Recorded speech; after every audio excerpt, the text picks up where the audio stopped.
Welcome back, smart mathematicians. Let's do question 112.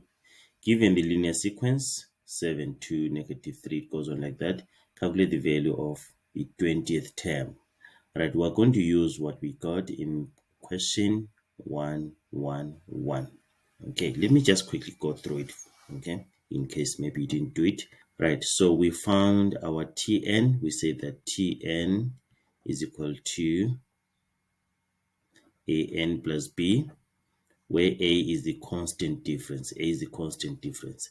And then our constant difference here is, -5. You say 2 minus 7, which is -5. -3 minus 2, which is -5. You see that? So our constant difference is -5. So we can use our T1, which is 7. So we say 7 is equal to -5, the constant difference. T1 means the first term, so n is 1, then plus b. And then b will be 7 plus 5, because we're going to transpose -5 to the left-hand side.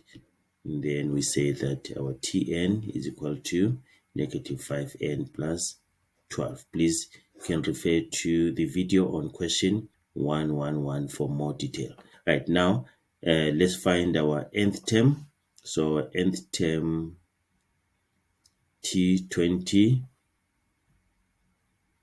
will be equal to, where there's n, we put 20. 20 means, T20 means the 20th term. Please don't get confused by these two. Right. The 20th term, T20, is the term in the sequence. And then 20 is the term number. So what is term number 20? So we put now 5 and 20 here plus 12. Then find that T20 is equal to -88. Okay, you see that? So it means term number 20 is -88. Okay, right. We'll meet when we're doing question 113.